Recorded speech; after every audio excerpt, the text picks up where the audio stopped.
माजी खासदार संजीव नाईक आणि ऐरोलीचे आमदार संदीप नाईक हे ऐरोलीमध्ये आयोजित एका कार्यक्रमात उपस्थित होते। या कार्यक्रमादरम्यान गुणवंत विद्यार्थ्यांचा सत्कार सोहळा पार पडला। त्याचप्रमाणे पॅन कार्ड वितरण शिबिरही संपन्न झालं। हा कार्यक्रम विभाग क्रमांक 10 मध्ये राष्ट्रवादी काँग्रेस पक्षाचे ज्येष्ठ नगरसेवक आणि नवी मुंबई महानगरपालिकेचे सभागृह नेता आनंद सुतार यांच्याद्वारे आयोजित करण्यात आला होता। आनंद सुतार यांनी या वॉर्ड क्रमांक 10 मध्ये आज गुणवंत विद्यार्थ्यांचा सत्कार, 10वी मध्ये पासआउट झालेले विद्यार्थी, 12वी मध्ये पासआउट झालेले विद्यार्थी त्यांना साहित्य वाटप, त्याचबरोबर वह्यांचे वाटप देखील आज या ठिकाणी केलेलं आहे। आणि इथे आवश्यक असलेला पॅन कार्ड याचं शिबिर आणि मोफत वाटप या माध्यमातून करण्यात आलेलं आहे। खरोखर आनंद सुतारांच्या माध्यमातून त्यांचा वॉर्ड अत्यंत सुनियोजित, म्हणजे झोपडपट्टी सादृश्य परिस्थिती, गावठाण आणि शहर याचा एक त्या ठिकाणी एक कॉम्बिनेशन म्हणून त्यांचा वॉर्ड आहे।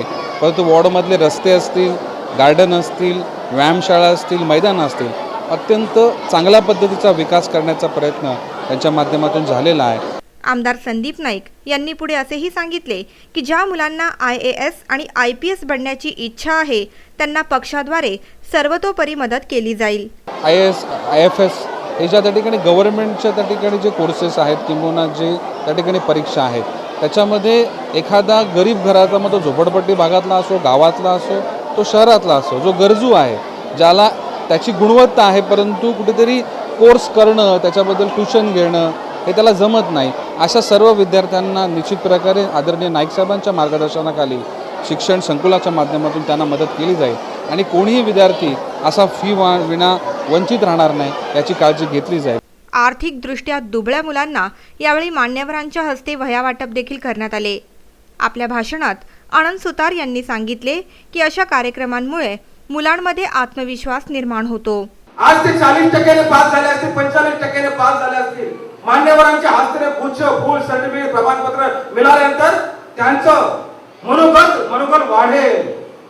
ज्येष्ठ नगरसेवक आनंद सुतार यांनी पुढे असेही सांगितले की लवकरच प्रभागातील पोलीस चौकीचा प्रश्न आमदार संदीप नाईक यांच्या प्रयत्नांनी मार्गी लावला जाईल। आमदार साहेब, तुम्हाला माहिती आहे की महिलांच्या पहिल्या महिला हळदी कुंकवाला महिलांनी तुम्हाला घेराव घालून विचारलं की आमच्या वार्डमध्ये, आमच्या प्रभागामध्ये ज्ञानदीप शाळेच्या बाजूला ज्ञानदीप शाळा सुटल्यानंतर महिलांची, मुलींची मोठ्या प्रमाणात छेडछाड होते।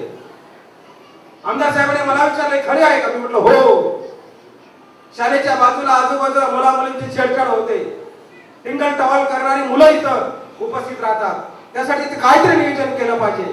म्हणून आमदार साहेबांनी ठरवलं की या शाळेच्या बाजूला आपण एक पोलीस चौकी देऊ। त्यांनी ठरवलं, पोलीस चौकी तयार झालेली आहे, आमदार साहेबांनी जाहीर करावं आणि त्याचा उद्घाटन कार्यक्रम करून या प्रभागातील लोकांना सुरक्षित करण्याचं आश्वासन द्यावं। तर तेथेच आमदार संदीप नाईक यांनी ज्येष्ठ नगरसेवक आनंद सुतार यांच्याद्वारे करण्यात आलेल्या कार्यांचं कौतुक केलं।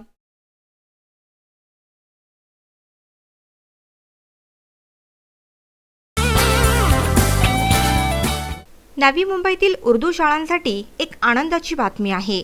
SSCच्या विद्यार्थ्यांसाठी आमदार संदीप नाईक यांच्याद्वारे ज्या सराव परीक्षेचा पायंडा घालण्यात आला होता त्या सराव परीक्षेमध्ये आता उर्दू शाळेचा देखील समावेश करण्याचा निर्णय घेण्यात आला आहे।